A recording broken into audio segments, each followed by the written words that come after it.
everyone, welcome to my channel Aim Education.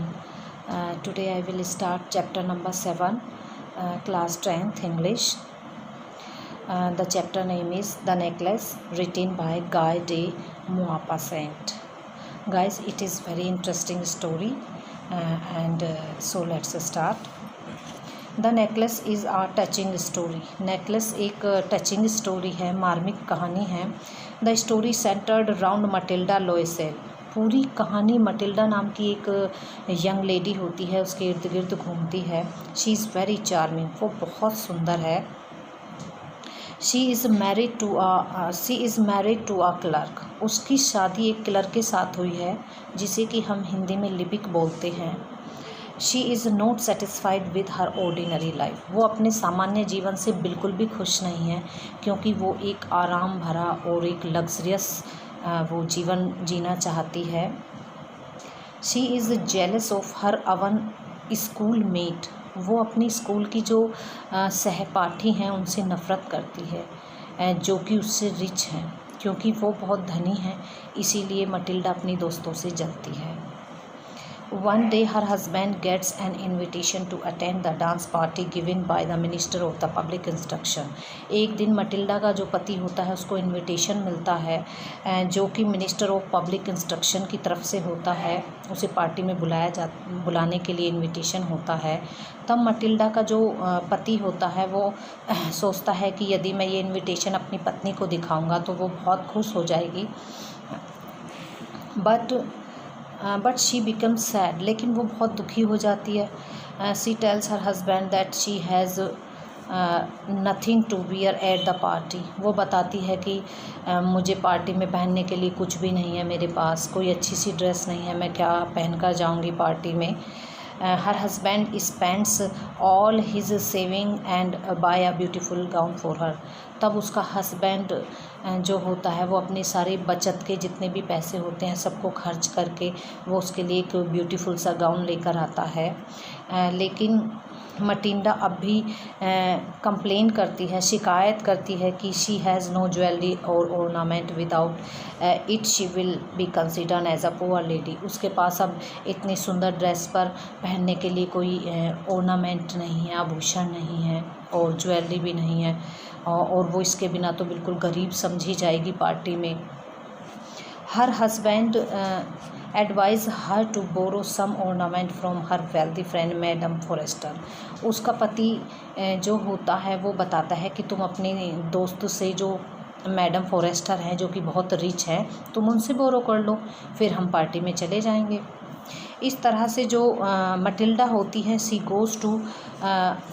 Goes to madam Forestier house. वो अपनी Forestier के घर चली जाती है and borrow a beautiful diamond necklace. और वो बहुत सुंदर सा एक डायमंड नेकलेस उधार लेकर आती है। At the party Matilda looks very beautiful. Party में मटिल्डा बहुत सुंदर दिखती है, because she is really beautiful lady and young lady. All the man at the party pay attention to her. Party के सभी व्यक्ति उसको देखने लगते हैं। They wanted to be introduce to her. और वो सभी अपने आप को इंट्रोड्यूस कराना चाहते हैं मटिल्डा से। They want to dance with her. और वो डांस करना चाहते हैं मटिल्डा के साथ। Even the minister pay attention to her. यहाँ तक कि जो मिनिस्टर होता है वो भी मटिल्डा को देखता है।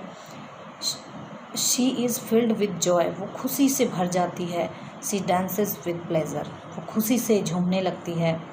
She leaves the hall at 4 o'clock in the morning. और वो पूरी रात पार्टी में रहती है और सुबह में 4 बजे वो अपने घर जाती है।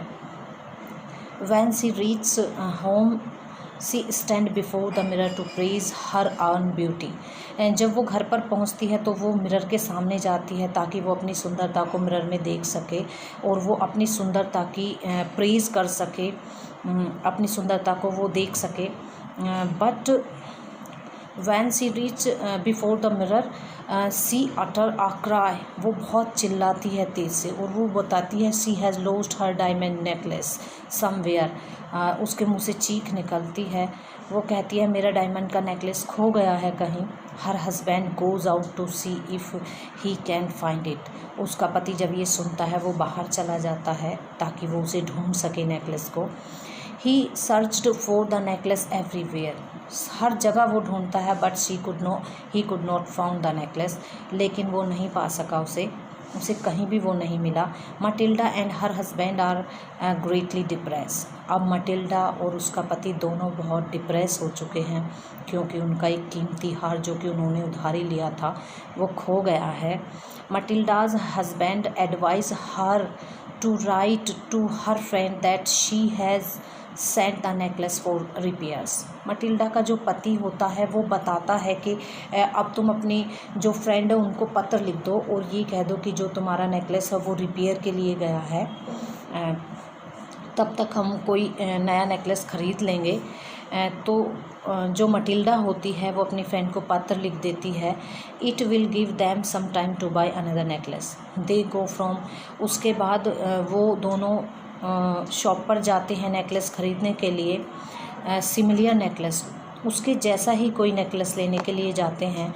एट लास्ट, अंत में उन्हें एक पहले जैसा नेकलेस उन्हें मिल जाता है. लेकिन बार्गेनिंग के दौरान उन्हें 36,000 फ्रेंच में वो नेकलेस पक्का कर पाते हैं जो कि बहुत ही उनकी सैलरी से बहुत ही ज़्यादा हाई रेट का होता है. Matilda's husband borrow the money at are high interest. Matilda का जो पति होता है वो बहुत ही ऊंची ब्याज दर पर पैसे लेकर आता है उधारी और वो नेकलेस को ख़रीद लेते हैं. And return to madam Forrester. और मैडम फॉरेस्टर को वो रिटर्न कर देते हैं. She does not even open the box to look at the necklace. Matilda की जो फ्रेंड होती है मैडम फॉरेस्टर, वो तो उसके डब्बे को खोलती भी नहीं है कि कौन सा नेकलेस है, क्या वापस दिया है, वो ऐसे ही रखवा देती है. Now Matilda and her husband are under heavy डेब्ट. अब मटिल्डा और उसका पति बहुत कर्ज में डूब चुके हैं क्योंकि उन्होंने बहुत ज़्यादा पैसा हाई रेट पर उधारी लिया है. They work hard to pay off the डेब्ट. वो डेब्ट को हटाने के लिए, कम करने के लिए वो बहुत कठिन परिश्रम करते हैं. Their life becomes miserable. अब उनका जीवन बहुत दयनीय बन गया है, पहले से भी बदतर बन गया है. They dismiss their servant. वो अपने नौकर को भी हटा देते हैं. And they move to a cheap house. और वो कम रेंट वाले घर में जाकर रहने लगते हैं. Matilda does all the house hold work herself. Matilda अब अपने घर का जो सारा काम होती है वो स्वयं करती है. Her husband work in the evening. उसका पति शाम तक काम करता है और देर रात तक काम करता है फिर ताकि वो कर्ज को ख़त्म कर सके. They work hard for 10 years. इसी तरह से वो दोनों 10 साल तक वो इतना परिश्रम करते हैं और वो एबल हो पाते हैं कि वो अपना जो कर्ज होता है उसको उतार सके. वो उतार देते हैं. Now Matilda looks old. अब तो 10 साल हो गए हैं और मटिल्डा बहुत ज़्यादा ओल्ड दिखने लगी है. And now she is no longer charming. अब वो इतनी सुंदर भी नहीं दिखती है जैसा कि वो पहले दिखती थी. वन संडे, एक Sunday, Matilda goes out for a walk. वो वॉकिंग के लिए जाती है मटिल्डा. सी कम्स अक्रॉस मैडम फॉरेस्टर. और उसी रास्ते में मैडम फॉरेस्टर मिल जाती है जिनसे कि मटिल्डा ने हार लिया था. And talk to her. और उनसे बातें करने लगती है. Madam Forrester is surprise to see Matilda so change. Madam Forrester बहुत सरप्राइज़ हो जाती हैं. वो सोचती हैं कि जो मटिल्डा है वो कितनी चेंज हो गई है. Matilda tells her the story of her hard life. Matilda पूरी कहानी मैडम फॉरेस्टर को बताती है. She tells madam Forrester. वो मैडम फॉरेस्टर को बताती है कि that she has suffered greatly because of her. मैं इतनी जो पीड़ित हुई हूँ, जो ये मेरी आज हालत है वो मैडम फॉरेस्टर की वजह से है, मीन्स आपकी वजह से है. Then she tells madam Forrester. तब वो मैडम फॉरेस्टर को बताती है द होल स्टोरी, पूरी कहानी बताती है वो। She tells her how she lost her necklace, वो बताती है पार्टी में किस तरह से उसका नेकलेस खो जाता है, उन्हें दूसरा नेकलेस लेना पड़ता है जो कि 36 फ्रेंच का है। She tells madam Forrester it has taken them 10 years to pay off the डेब्ट, इस हार का कर्ज उतारने के लिए हमें 10 वर्ष लग गए थे, जिसकी वजह से आज मेरी ये हालत है। Madam Forrester is moved to hear the whole story, जब वो पूरी कहानी सुनती है मैडम फॉरेस्टर तो वो मटिल्डा से बताती है, हर necklace was made of artificial diamond, मेरा जो नेकलेस था वो तो आर्टिफिशियल डायमंड का था। It was worth only 500 friends, वो तो केवल 500 फ्रेंड्स का ही था। फ्रेंड्स, यहीं पर हमारी ये समरी फिनिश हो जाती है। आई होप ये स्टोरी आपको समझ में आई हो। इसीलिए फ्रेंड, इस कहानी से पढ़ के हमें ये पता चलता है कि हमारे पास जो भी कुछ होता है हमें उसी में काम चलाना चाहिए। हमें अपनी जितनी भी हमारे पास संपत्ति है, जितना भी हमारे पास मनी है, उसी के अनुसार हमें अपने खर्चे करने चाहिए। हमें ज़्यादा नहीं करना चाहिए। आपने इस समरी से देखा ही होगा कि कितना उसको 10 साल तक कितना कठिन परिश्रम करना पड़ा एक हार की वजह से, 2-3 घंटे की वजह से। इसीलिए फ्रेंड्स, ये स्टोरी आपको कैसी लगी आप मुझे कमेंट सेक्शन में ज़रूर बताएं। Thank you so much.